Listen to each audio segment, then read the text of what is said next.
Admettons par exemple, aujourd'hui Dieu me fait grâce, je deviens patron d'une marque de chaussures par exemple, je dénomme ça Elwanga. Mais attends, j'ai mes sœurs de deux réseaux. Il y a un réseau où je parle de Christ, il y a un réseau où je parle de ma marque. Dieu n'est pas contre ça, il ne sera pas fâché contre moi. C'est ça, être chrétien ne veut pas dire qu'il faut rester... Attends, être chrétien n'est pas synonyme d'être démissionnaire dans la société. C'est comme avant que les réseaux sociaux ne viennent. Tous on était là, on était encore jeunes. Quand tu vas sur Google, il y avait des fois, tu vas sur certains sites du travail, mais il y a une dame qui te dit « Clique-moi, clique-moi ». Est-ce qu'il faut que tu les cliques? Non, mais non, le tout dépend. Ça dit soit tu les cliques, tu réponds à son appel, soit tu ne cliques pas, tu continues à faire ce que tu es en train de faire. Mais tu ne veux pas dire que parce que toi tu as un ordinateur spécial, il faut qu'on enlève les cliques-moi là. Non, les cliques-moi là est là. Le problème c'est que toi, en tant que chrétienne, tu ne dois pas répondre à clique-moi. Parce qu'il ne faut pas accuser les autres. Tu sais même aujourd'hui si l'Afrique a un problème ou l'Africain a un souci, justement parce qu'on ne veut jamais être responsable de nos propres actes. On veut toujours qu'on puisse accuser les autres. Ce qui fait que ça profite à des faux prophètes, à des charlatans. Quand il vient, maman, toi, ta situation, c'est ton oncle qui est derrière. Pendant que la Bible dit, celui qui demeure sous l'abri du Très-Haut repose à l'ombre du Tout-Puissant. Beaucoup de gens confondent parler de Christ à parler de son pasteur ou de son bishop ou de son... Ce n'est pas de leur faute parce qu'ils ont un pasteur, comme Bazengamambo, comme Batikotak, comme Belebele.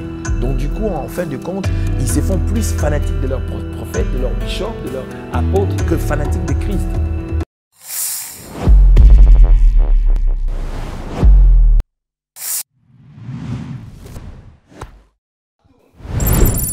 Bonjour à toutes et à tous sur votre émission For My God. Alors aujourd'hui, nous allons commencer un thème qui s'intitule « Le danger des réseaux sociaux ». Je m'en vais saluer ma consoeur. Bonjour maman Kezia. Bonjour maman Charlène. Comment vas-tu? Bien et toi? Très bien par la grâce de Dieu. Gloire à Dieu. Alors aujourd'hui, nous avons un invité de marque que je m'en vais tout de suite saluer, le pasteur Odon Elwanga. Bonjour pasteur. Bonjour madame Charlène, bonjour madame Ketia. Et j'ai dit bonjour à tous les téléspectateurs qui nous suivent de partout. Comment allez-vous pasteur? Je veux bien, merci, grâce à Dieu. Grâce à Dieu, alléluia. Donc nous bénissons le Seigneur pour la présence d'un homme de Dieu sur ce plateau et nous allons débuter notre émission. Alors pasteur, aujourd'hui nous parlons sur le danger des réseaux sociaux. Alors, pour ou contre pasteur? Je répondrai le 2, pour, en même temps contre. D'accord. Pourquoi? Parce qu'au fait, les réseaux sociaux à la base nous permettent de transmettre facilement nos idées, nos pensées et surtout d'être informés en temps réel de tout ce qui se passe dans le monde, d'autant plus que nous vivons sur une terre des humains et d'à travers Internet, ça nous permet de relier le monde comme une petite boule, voilà. Mais tandis que contre, pourquoi? Parce que c'est l'usage, les utilisateurs qui au fait carrément tordent l'essence justement de ces réseaux sociaux. Pourquoi? Parce que quand on l'utilise bien, c'est bien pour soi-même et pour les autres, pour les utilisateurs, mais quand on l'utilise mal aussi, donc ça détruit le mœurs et ça crée beaucoup de confusion dans le bien-être social de notre société en fait. D'accord. Merci pour votre réponse. Du coup, j'aimerais rebondir sur ce que vous avez dit en rapport avec la communication justement et la conception justement des réseaux sociaux.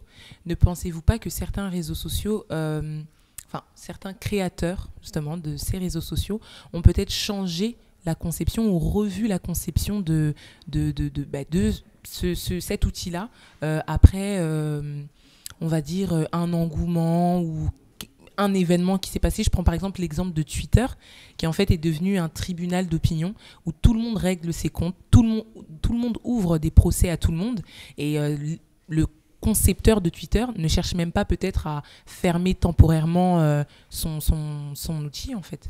Bon écoutez, je ne me fais pas défenseur de ces concepteurs de réseaux sociaux, d'autant plus que je ne suis pas leur avocat, ils ne me payent pas.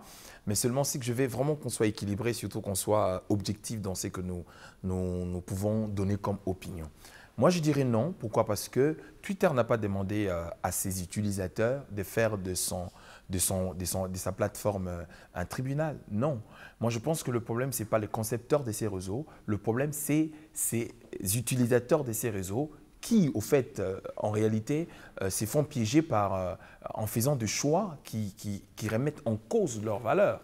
Donc, pourquoi? Parce que moi, je pense que si j'ai un compte à rendre avec celui-ci ou avec celui-là, c'est-à-dire il y a de moyens légaux pour que je puisse régler ces comptes et non par les réseaux sociaux par-ci, par-là. Donc, moi, je pense que le problème, ce n'est pas le concepteur de ces réseaux, le problème, c'est les utilisateurs de ces réseaux. Je vais revenir encore du coup sur les concepteurs. Je vais prendre l'exemple de YouTube qui, comme vous le savez, monétise du coup les vidéos. Et ça peut encourager justement des personnes qui ont de mauvaises idées. Ils font des vidéos et quand leurs vidéos atteignent certaines vues, justement, YouTube les paye. Et en fait, c'est comme un cercle vicieux et ça permet en fait à certaines personnes de véhiculer des idées, de communiquer sur des mauvaises idées et ça peut être un danger justement pour… Non, YouTube n'a demandé à personne de venir faire des bêtises sur son compte pour qu'il puisse se rémunérer. Non, il a créé une plateforme pour donner l'opportunité à tout le monde de s'en sortir financièrement, matériellement. C'est comme aujourd'hui par exemple. Pourquoi? Parce qu'il pouvait se gagner son argent seul. Mais pour ne pas être égoïste, il a pensé qu'il était important d'être sincère en retour à des personnes. Parce qu'au départ, quand il y avait des publicités qui passaient dans des films, émissions, les gens ne savaient pas. Jusqu'à ce que lui-même, YouTube, a créé justement cette possibilité de comprendre que non, attends, quand vous atteignez tel niveau, tel critère, et qu'il y a des pubs qui passent, parce que ces publicités-là sont payées. C'est comme par exemple quand quelqu'un sort son produit, il fait un plan média, il sait que par exemple sur telle chaîne, je vais faire passer mon produit et aussi YouTube est dedans. Donc cet argent ne tombe pas du ciel, ça ne vient pas du diable, mais c'est de l'argent monétisé en termes de tout ce qu'il y a pub, tout ce que vous connaissez. Alors maintenant, est-ce qu'il faut forcément faire des bêtises pour gagner plus d'argent? Non, il y a des gens qui gagnent proprement leur argent sur les réseaux sociaux en faisant des choses correctes. Moi, je connais des musiciens chrétiens aujourd'hui, certains musiciens chrétiens que je connais, qui te gagnent de l'argent mensuellement, proprement, simplement parce qu'il a posté ses chansons qui édifient, qui louent le Seigneur. Je connais des personnes qui font des émissions, par exemple, nous voyons les émissions des enfants aujourd'hui, où les parents font des petits jeux avec leurs enfants, ils profitent de cela pour apprendre aux enfants certaines astuces. Ce sont des émissions propres. Alors, c'est pour cela que je vous ai dit, le problème, ce n'est pas les réseaux. Le problème, c'est les utilisateurs de ces réseaux. Tout à l'heure, vous parlez des sanctions. On voit que sur certains réseaux sociaux, il y a certaines personnes qui se permettent de faire des choses qui sont juste, tout simplement inadmissibles, mais il y a certains réseaux sociaux qui ne sanctionnent pas. On parle de sanctions, mais parfois les sanctions ne sont pas appliquées. Donc ça peut être un danger si moi aujourd'hui je vois que poster des vidéos, poster des photos de moi à moitié nu, ça me permet de gagner des followers alors que sur certains réseaux sociaux c'est interdit mais je ne reçois pas de sanctions. Une autre personne peut être influencée du coup par ce que je fais et se dire c'est ce genre de photos qui fonctionnent donc moi aussi je vais faire ça et on se retrouve avec des générations qui continuent à faire des choses qui sont juste inadmissibles. Non mais attends, c'est comme j'ai dit. C'est ça le problème avec nous, les chrétiens. Vous ne pouvez pas demander à quelqu'un qui a créé son entreprise et qu'il a son concept sur ça, parce que nous sommes dans le monde. Déjà, le monde est sous l'emprise de l'ennemi. Jésus lui-même dit qu'on ne se comporte pas comme le siècle présent. L'apôtre Paul plutôt, il a dit, ne vous conformez pas au siècle présent. Alors, le monde est régi par beaucoup de choses très mauvaises qui ne dépendent pas de nous, mais qui dépend du fonctionnement de ces mondes. Ceux qui créent ces réseaux, la plupart d'eux, on connaît leurs sources. Le problème, ce n'est pas eux. Le problème, c'est les utilisateurs. Dans tous les réseaux sociaux que vous connaissez, il y a toujours des règlements, des conformités en cela. Mais anyway, après, et pour eux, ce n'est pas ça le problème. Et pour eux, c'est d'atteindre leur but, leurs objectifs. Et quels sont leurs objectifs? Eux-mêmes le savent dans leur tête. Mais un enfant de Dieu doit savoir sélectionner ce qu'il peut voir, ce qu'il peut poster et ce qu'il ne peut pas faire. Alors, si toi, tu penses que pour aller sur les réseaux sociaux, il faut que j'expose mon corps pour gagner de l'argent. Mais pendant que le même argent que toi, tu gagnes, il y a quelqu'un d'autre qui n'expose pas son corps, qui expose un produit correct, il gagne plus que toi. Donc, la vie est basée sur des choix. Donc, tu ne peux pas demander à quelqu'un qui ne connaît pas le Seigneur d'imposer ou de lui demander à faire ce qu'il n'est pas censé faire. C'est vrai.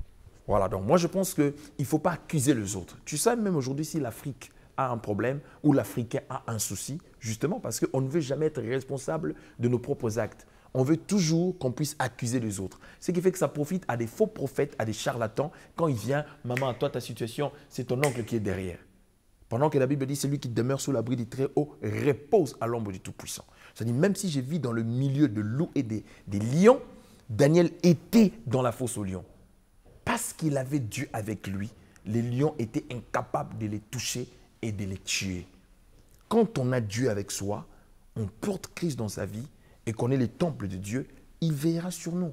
Mais tu vas voir, on est en train de cuber les gens, tout ça. Oh non, état d'âme, état d'âme. Mais attends, quand tu prends le métro, tu connais l'état d'âme du conducteur du métro? Quand tu prends l'avion, tu dis aux gens, demain je serai à Kin à 8 h du matin. Tu connais l'état d'âme du pilote? L'hôtesse même à qui tu fais confiance, qui te sert à manger, tu connais son état d'âme? Donc, pasteur, dans le cadre de l'édification, comme vous l'avez dit tout à l'heure, nous voyons qu'aujourd'hui, les réseaux sociaux, il y a beaucoup de personnes qui s'étalent en fait dans le cadre de l'évangélisation, avec des versets, voilà, des temps d'édification, des temps de chant, d'adoration. On voit des adorations spontanées, de telles choses. Oui, c'est vrai que c'est poussé par l'esprit, que les gens ont parlé de la part de Dieu, mais aujourd'hui, tout le monde est poussé par l'esprit. Que pouvez-vous dire par rapport à ça? Bon, déjà, il ne faut pas confondre l'évangélisation et parler de son église. Je n'ai pas dit qu'on ne peut pas inviter quelqu'un dans son église. L'évangélisation, ce n'est pas inviter quelqu'un dans ton église, ce n'est pas lui parler de ton bishop, de ton pasteur, comment il est puissant, tout ça. Ça n'a rien à voir avec l'évangélisation. L'évangélisation, c'est présenter Jésus-Christ comme Seigneur et Sauveur, celui qui est venu mourir pour l'humanité à la croix, qui est un don de Dieu, l'amour exprimé de Dieu pour sauver l'humanité. Ça, c'est le premier point. Deuxième point, c'est que l'apôtre Jacques interdit, il dit qu'il n'y ait pas parmi vous beaucoup d'enseignants de la parole de Dieu. Évangéliser, tout le monde a droit à évangéliser. Tu n'as pas besoin d'être prophète, pasteur, docteur pour évangéliser. L'évangélisation est simple. Répondez-vous, le royaume des cieux est proche. Jésus a dit, allez prêcher leur la bonne nouvelle. Celui qui croira, acceptera, sera baptisé, sera sauvé. Même Dieu ne nous impose pas le salut. Il nous envoie d'aller parler, présenter comme Jean pouvait les présenter. Celui qui croira sera sauvé. Maintenant, le problème, c'est que beaucoup de gens confondent l'évangélisation avec inviter quelqu'un dans son église. Beaucoup de gens confondent parler de Christ à parler de son pasteur ou de son bishop ou de son... Ce n'est pas de leur faute parce qu'ils ont un pasteur qui est zengamambo, qui tikotak, belé. Donc du coup, en fin de compte, ils se font plus fanatiques de leur prophète, de leur bishop, de leur apôtre que fanatiques de Christ. Et une personne comme ça ne peut pas évangéliser parce qu'il ne connaît pas le Seigneur Jésus. Il connaît son bishop. Il connaît son prophète, mais il ne connaît pas le Seigneur Jésus. Et son prophète s'arrange à ce qu'il se limite seulement à le connaître lui. Parce qu'il sait que le jour qu'il connaîtra Jésus-Christ, il y a certaines pratiques qu'il n'acceptera pas. Donc bref, c'est pour vous dire que la Bible, on peut avoir le souci d'évangéliser, on peut avoir le souci de faire tout ce qu'on veut, mais il faut que ça se fasse en temps et en heure, et surtout au temps prévu par le Seigneur. Amen. Donc par là, vous voulez dire que les réseaux sociaux et l'évangélisation sont compatibles? Mais attends, quand tu es frère en Christ et que tu sais que tu n'es pas encore à la hauteur de prêcher la parole de Dieu, prends les prédications de ton pasteur, fais passer. Cherche les gens qui sont habilités déjà dans les sacerdoces, poste leurs trucs. Moi, je connais des gens sur TikTok qui ne sont ni pasteurs, mais tu ne verras même pas son image. Il ne fait que passer les prédications des gens qui sont édifiés. Parce qu'aujourd'hui, il y a tellement de désordres, surtout dans notre communauté, que tout le monde fait tout, n'importe qui fait n'importe quoi, on ne comprend plus rien. Et c'est les désordres dans tout le domaine. Mais justement, par là, en fait, on est en train d'y venir, c'est qu'aujourd'hui, on voit des hommes de Dieu ou bien des servantes de Dieu qui postent des choses, mais qui ne cadrent pas du tout avec leur identité, on va dire, spirituelle. C'est-à-dire que pasteur, prophétesse, prophète, mais lorsqu'on va sur leur compte, ou bien même des chantres, on va sur leur compte, on se pose des questions. Est-ce que je suis sur le compte d'une personne qui connaît vraiment le Seigneur, ou bien on est sur le compte d'une personne autre, en fait. Donc, on est un peu perdu. Et première remarque. Deuxième remarque aussi, c'est qu'il y a aussi des personnes, comment les aider, pasteur, aujourd'hui vous êtes là, on a la grâce de vous avoir, pour aussi expliquer aux personnes qui aujourd'hui, on est en jeûne et prière, mais on te voit sur les réseaux, maman, on te voit sur les réseaux, papa. Comment peux-tu en fait mélanger la vie de prière, ce temps de retrait qu'on doit aussi prier, être dans la face de Dieu, mais en même temps être dans les réseaux sociaux? On aimerait avoir un petit peu un éclaircissement de votre justement, part. Je commence par la deuxième question, parce qu'il y a beaucoup de gens qui jeûnent, qui ne savent pas pourquoi ils jeûnent.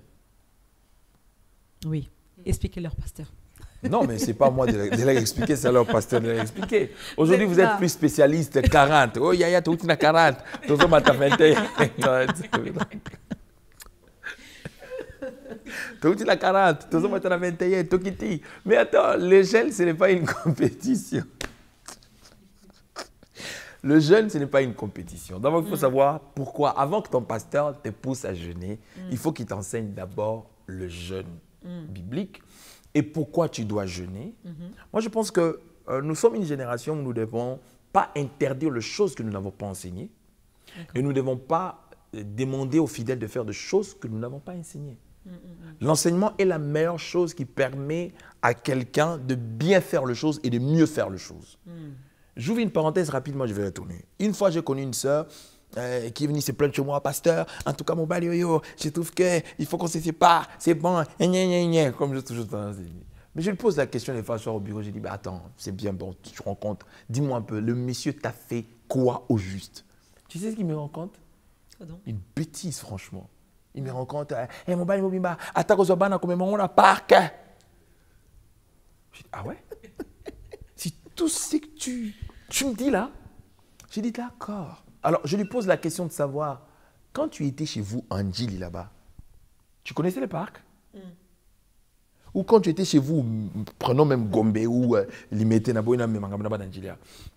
ou tu étais chez vous à Limete, tu connaissais le parc? Mais attends, tu es venu avant en Europe et que tu as constaté que dans chaque ville, il y a des parcs. As-tu déjà eu le temps de faire asseoir ton mari? Lui parler, non chérie, tu vois, deux fois, il faut prendre les enfants, les ramener au parc. Oh non. Alors, comment tu peux condamner quelqu'un? Oh non, il faut y aller. Mais attends, mais on n'est pas tous savoir, même quand on est père. Si tu as eu la grâce, je ne peux pas appeler ça chance, pose la chance T. C'est la question d'information. Si tu as eu l'opportunité de connaître avant, fais asseoir ton mari. Parle-le gentiment. Tu dis, Seigneur, chérie, tu sais, quand je ne suis pas là, deux fois, les enfants ont besoin aussi d'aller au parc. Est-ce que tu ne peux pas les accompagner dans le parc? Est-ce qu'on est à raison au bon manibal? Bref, je ferme parenthèse. Pour te dire quoi? C'est qu'on ne peut pas faire gêner aux gens, surtout les longues gênes, des 40, 50, sans pour autant enseigner aux enfants de ton église pourquoi le jeûne et c'est quoi l'influence et l'impact des jeûnes. Ce qui fait qu'aujourd'hui, tu peux voir quelqu'un qui jeûne, mais qui dispute avec sa femme, qui dispute avec son mari. Tu peux voir quelqu'un qui jeûne, il y a même des maisons où on fait jeûner même les enfants mineurs. Je suis pasteur, mais je t'en veux au fait. Tu ne peux pas faire jeûner tes enfants. C'est pas bien. Mais non, pourquoi? C'est pas biblique. Mais biblique ou non, biblique oui. Bon, on a vu Josué quand même, quand il est arrivé à Ninive, il a fait jeûner tout le monde. Même les bébés ont jeûné. D'accord. C'était pour quel but, ces jeunes-là? Vous êtes là, pasteur, expliquez-nous. Non, mais justement, parce que vous avez soulevé. Justement, ne place pas au côté de c'est-à-dire, ils ont fait gêner les enfants. Pourquoi? Parce qu'il y avait quelque chose qui s'est passé et qui nécessitait ça. Et aujourd'hui, je vais faire gêner mon bébé. Je vais faire gêner Manassé. Pourquoi? Un enfant de 4 ans. Pourquoi? Ça, c'est traumatiser l'enfant. Nous sommes au temps de la grâce. Si je jeûne au compte de mes enfants. C'est à mon devoir de sauver mes enfants par ma prière. C'était Jonas, pardon. J'ai dit Josué, mais c'était Jonas. Il n'y a pas de souci, maman. Toi, c'est trompé. Puis, pas passer. Toi, c'est trompé. C'est pour vous dire qu'aujourd'hui, on est en train de faire aux gens. Je n'ai pas dit que je suis contre le jeûne. Moi-même, je jeûne. J'en reviens d'ailleurs. Mais le problème, c'est qu'il faut enseigner aux gens pourquoi jeûner. C'est pour ça que tu as dit, tu vas voir Mouta jeûner, mais à Solana, Moutou telte. Bien sûr, les réseaux sociaux, et soukaka. Mais arrête de jeûner, tu jeûnes pourquoi? Parce qu'Ésaïe 58 dit, le vrai jeûne consiste à partager son pain avec celui qui a faim. C'est toi qui jeûnes. Tu ne peux pas priver aux habitants de ta maison à manger parce que toi, tu jeûnes. Tu ne peux pas jeûner pendant que tu n'as pas parlé avec ton mari parce que tu es femme mariée. La Bible dit, ne vous privez pas l'un à l'autre afin de bien vaquer dans la prière. C'est-à-dire, quand tu es marié, tu es une femme, tu es un homme, avant d'entrer dans le long jeûne, tu dois faire asseoir ton partenaire. Tu en parles avec lui. Gentiment, tu cherches la paix dans ton foyer et puis après, tu vas jeûner. C'est ça le jeûne que Dieu agrée. Et puis le jeûne, c'est l'état d'esprit. Arrête de jeûner, tu jeûnes pourquoi? Ou tu cries pendant 40 jours, 10 jours. Non, ça, ce sont des anarques qu'on est en train de faire aux gens Et certains le comprendront plus tard quand ils auront la connaissance de la parole de Dieu. Et certains l'ont déjà compris mais n'ont pas le courage. Certains le comprennent, mais bon, comme ils sont habitués, ils continuent. Je n'ai pas dit que tu ne peux pas jeûner, mais jeûne pour un but selon qu'il est écrit. Paul, quand il parle de jeûne, il parle de mortifier son corps physique. C'est-à-dire on est en train de rendre, de fortifier notre être intérieur dans l'intimité avec le Seigneur. Preuve en est que tout le jeûne qu'on est en train de faire jeûner les gens aujourd'hui, jamais ça cadre à l'intimité avec le Seigneur. Jamais ça cadre à une relation profonde avec le Seigneur. Jamais ça cadre en communion avec le Seigneur. Ils ont toujours comment briser les malédictions satanico-diabolico-familiales ancestraux. Mais du coup, comment faire cadrer du coup sa vie de tous les jours en étant chrétien avec son réseau en fait? Si on est sur Instagram, si on est sur Facebook, qu'on ne puisse pas en fait voir deux personnes différentes. Non, mais le tout dépend de ce qu'on fait dans la vie. Admettons par exemple, aujourd'hui Dieu me fait grâce, je deviens patron d'une marque de chaussures par exemple, je dénomme ça Elwanga. Mais attends, j'ai mes sœurs de deux réseaux. Il y a un réseau où je parle de Christ, il y a un réseau où je parle de ma marque. Dieu n'est pas contre ça, il ne sera pas fâché contre moi. C'est ça, être chrétien ne veut pas dire qu'il faut rester... Attends, être chrétien n'est pas synonyme d'être démissionnaire dans la société. Mais parce que les réseaux sociaux, il y a la distraction dedans, il y a les souillures de pensée, il y a beaucoup de choses qui se passent. Tu es distrait dans les réseaux sociaux parce que tu aimes la distraction. C'est comme avant que les réseaux sociaux ne viennent. Tous on était là, on était encore jeunes. Quand tu vas sur Google, il y avait des fois, tu vas sur certains sites du travail, mais il y a une dame qui te dit « clique-moi, clique-moi ». Est-ce qu'il faut que tu les cliques? Non, mais non, le tout dépend. Ça dit soit tu les cliques, tu réponds à son appel, soit tu ne les cliques pas, tu continues à faire ce que tu es en train de faire. Mais tu ne veux pas dire que parce que toi tu as un ordinateur spécial, il faut qu'on enlève les cliques-moi là. Non, les cliques-moi là est là. Le problème c'est que toi, en tant que chrétienne, tu ne dois pas répondre à clique-moi. Toi tu dois aller faire le CV que tu es venu faire. C'est simple. C'est comme aujourd'hui, tu ne peux pas... C'est-à-dire, c'est comme quand on était, je me souviens quand j'étais jeune, bon, c'était marrant, mais tellement qu'on craignait Dieu, on était dans la sanctification. Et il y avait des fois même, je me souviens, je priais, Seigneur, excusez-moi, Seigneur, rends-moi un peu impuissant pour que je sois... C'était une prière que je ne peux pas faire. Quand j'ai grandi, je me suis dit, c'était une bêtise que j'étais en train de faire. Mais justement, parce qu'en fait, le problème, c'est que Dieu ne peut pas te rendre puissant parce qu'il t'a créé puissant. Ton problème, c'est que en étant puissant, fuis l'impudicité. C'est tout ça le problème. Amen. Tu ne peux pas dire parce que Dieu a créé l'homme comme ça. L'homme doit être ce qu'il est parce que, à part le fait qu'il soit chrétien, c'est un homme. C'est comme une femme aujourd'hui qui prie, Seigneur, enlève-moi mon ovulation. Non, ton problème, ce n'est pas l'ovulation. Cela ne veut pas dire que quand tu passes ta période d'ovulation, il faut que tu couches avec un homme. Non. Justement, cette capacité-là où tu traverses ces temps-là, tu te contiens en étant seul. Pour le Seigneur, pour ton corps. C'est ça la dimension de la sanctification. D'accord. Donc bref, c'est pour vous dire que le tout dépend de l'usage. Moi, je pense que le problème, ce n'est pas le réseau, c'est nous qui utilisons les réseaux.